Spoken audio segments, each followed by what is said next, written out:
Different platforms say me, but we do need to talk about the Super Bowl is over. Let's get into this offseason. Cue the intro.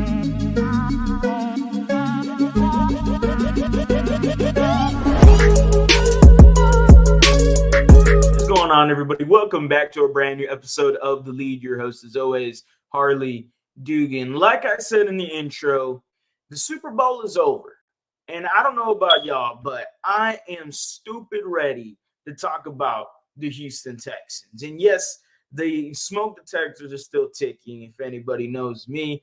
I've already replaced all three batteries and they are still ticking. So now I got to contact my apartment and whatever. That's nor here or there, but that is a very interesting topic for the subscribers on this channel. If you have not subscribed, go ahead. You do not want to miss, the beeping of my smoke detector. With all that being said, the Houston Texans offseason began immediately after the Super Bowl, and we are no more than ecstatic to get into this. Okay, the Houston Texans got a lot to talk about this offseason. Now, we know about the hire of DeMeco Ryans. Some of us are still in that honeymoon phase. And hey, keep going, buddy. Stay in it. There's no one going to rush you out of that phase.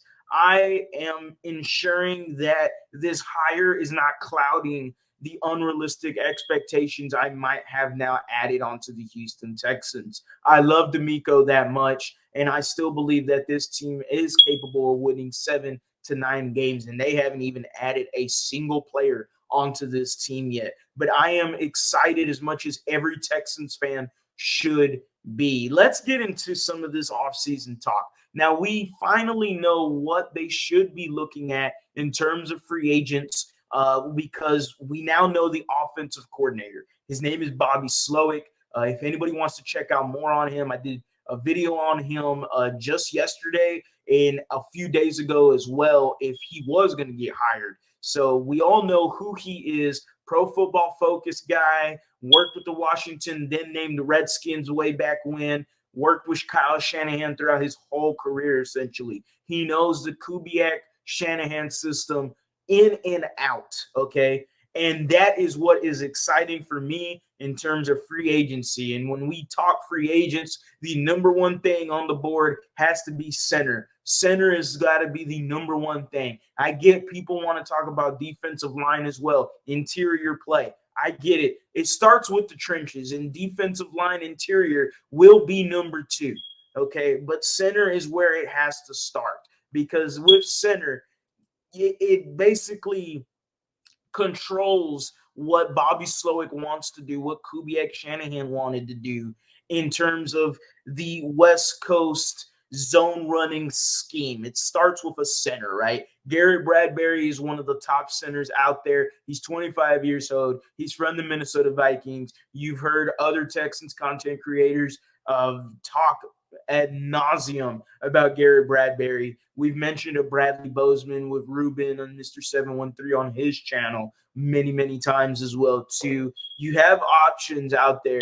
Do you want to go the veteran route and get someone to have that veteran leadership to work with the rest of the offensive line and a young possible rookie quarterback, which the Houston Texans will probably go rookie quarterback at number 2. Sorry to break it to you, but I'm pretty sure that is a 70% chance that's going to happen, okay? And I believe the best fit for that is Bryce Young. Bryce Young fits this offense beautifully. You don't need a strong arm quarterback to run this offense. We saw it with Matt Schaub. We saw millions of Sundays where he underthrew Andre Johnson, and Andre Johnson made a damn play. I get it. We don't have Andre on this team. We don't have a top number 1 wide receiver capable of what Andre and DeAndre Hopkins could do. I understand that. But the Houston Texans definitely can find themselves a quarterback at Bryce Young at number 2. Again, similar traits to Matt Schaub in terms of his arm strength, but a lot more mobile and a lot more exciting in terms of quarterback play. He's very good, okay? Don't overthink it. The Houston Texans, that is the route you go. We go into center. We go into defensive line, okay? We talked about Garrett Bradbury. We talked about Bradley Bowman. Do you take a look into a John Michael Schmitz as a rookie center, a high talked about prospect coming out of the Senior Bowl, did amazing things, okay? Yeah, it's not a bad idea. I have no problem with that ever. If they want to double dip and get a John Michael Schmitz at center and then also get a rookie right guard in, let's say, Cyrus O'Torrance, a former guard that played with Damian Pierce with the University of Florida. Yeah, definitely do that. Damian Pierce is another name that should feast under this new offense. A guy that is specialized in one cut kind of ability, and he's powerful too as well. He did talk about what he wanted to work on as a pass catcher. He's a solid pass blocker already. So overall, the Houston Texans, they have some blocks. They have some building blocks. You got your bookend tackles in Laramie Tunsil and Titus Howard. Both of those guys should be staying. You shouldn't have nothing move there. Pay Laramie Tunsil. Don't worry about it. You got your bookend tackles. Okay, Kenyon Green, I expect a vast improvement from him. And hopefully that this offseason, the biggest thing that was talked about during the season was his body. And he was a kid. He was a young man. Okay, now it's time to turn that into a man. Let's lose some of that body fat and let's turn it into some muscle. And Kenyon Green should show some drastic improvements coming into this year. Okay, and then again, the center position and right guard is a small worry for me. I'm not sold on AJ Cann, nor is any Texan fan. But at the end of the day, you know, if you can't find an improvement, if you can't find someone to replace him, I'm not entirely going to get upset, but I will get upset in some games where, you know, you have a defensive lineman break out your right guard and tore him up into bits. That is going to happen. Another big position that people have been talking about is wide receiver. Now, I know that's been a hot topic of conversation at number 12. And yeah, it's warranted, okay? As of right now, you have Brandon Cooks, who we don't know what's going to happen right now with him. I'd rather just get rid of him. I don't like what he said at the end of the season. And I'm not sure if that's at all amendable whatsoever. I think Brandon Cooks gets traded this offseason to a contender. He was loving all of Sean Payton's tweets or anything Sean Payton related tweets. So go ahead and send him to Denver. I don't have no problem with that. Take him. Y'all can have him. I have no problem. Moving forward, you have a Nico Collins. You have a John Mechie. Chris Moore played very well with Davis Mills. I would assume Chris Moore plays a lot better with someone like Bryce Young. So, yeah, I don't mind Chris Moore, but you definitely have to improve in this position, obviously. Okay, and when you look at free agency, there's a lot of B to B minus C plus kind of receivers out there. So the free agency class in terms of wide receivers isn't loaded. It's not. It's not very good, actually. Besides a Jacoby Myers, maybe a Darius Slayton. If you want to look at McCole Hardman, maybe. That's about it, really, though. You still have Philip Dorsett on this team. That speed should be utilized in this offense somehow, whether or not you keep him or just a general term of speed from a wide receiver. And that's when I talk about speed. I am a huge fan of Jalen Hyatt. And I understand Lance Zierlein. If nobody knows who he is, go ahead and check him out. Lance Zierlein had mocked Jalen Hyatt at number 12 to the Houston Texans. And look, this is against the grain of most mock drafts that have Hyatt to a second, third round kind of grade. And I can definitely see him moving all the way up to somewhere around that top 3 receiver category, just because we don't know what he's going to do in his combine or pro day. And there's rumors that he's came out and wanting to run a 4.29 40. And if he does that, boy, he can go at number 12. I will be super excited about bringing in Jalen Hyatt and what he could do to the Houston Texans wide receiver group. Pairing John Mechie back with Bryce Young. We all saw the magic they created at Alabama. We're definitely hyped about that. Now, in terms of defensive line, it's something I didn't harp on yet. You have a few ways you can go about this. Do you want to spend a lot of money and bring in a veteran guy like Javon Hargrave? Do the Eagles let him go? They do have Jordan Davis, but they also have Fletcher Cox available too in free agency. So overall, who do they want to keep? Fletcher Cox is 32 years old. I know Sports Radio 610 has mentioned him as a possibility for the Houston Texans in terms of just talent and veteran leadership. And does he want to be a Houston Texan? We don't know that. Okay, we don't know. Hell, for all we know, he might just stay and take a hometown discount with the Philadelphia Eagles. But if he is looking elsewhere, and if he is maybe just looking for pay, looking for a little money, why don't you offer him a little bit extra just so you can have that veteran leadership, someone that played with DeMeco Ryans? Why not bring him in here? Why not? De'Aaron Payne is another guy that is going to be brought up a lot.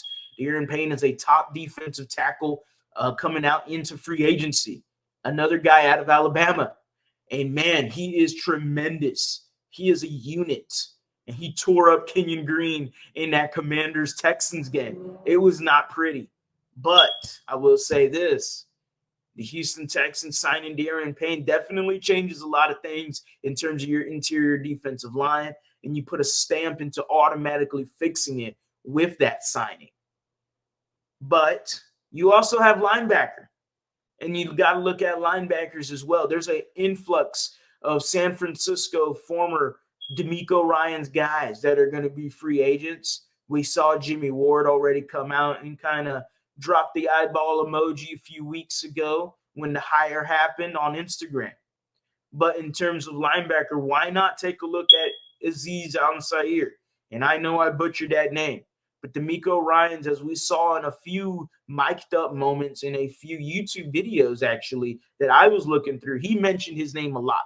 Seems like someone that he's worked with personally besides just Fred Wagner. So with that being said, Azeez Al-Sair, you can be a Houston Texan, and I would definitely be happy about it.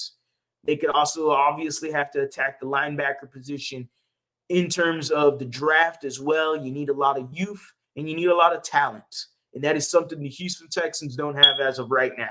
You do have Christian Harris. I love what he can improve upon with the works of DeMeco Ryans. You look at your defensive line. I like to see Roy Lopez and see what else he can do.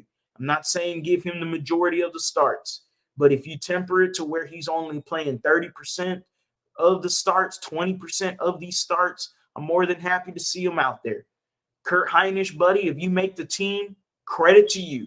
I am shocked that we rolled out Roy Lopez and Kurt Hinish as our starting run-stopping DTs besides Malik Collins. But Malik Collins is a pass-rushing DT. So, yeah, you definitely got to fix the interior, and that's where it starts when it comes to a DeMeco Ryans defense, Robert Saleh defense, 49ers defense. It starts with the defensive line, and that's where they work upon. You've seen the Nick Bosa and Eric Armstead, and the guy that got traded to the Colts, I can't think of his name right now.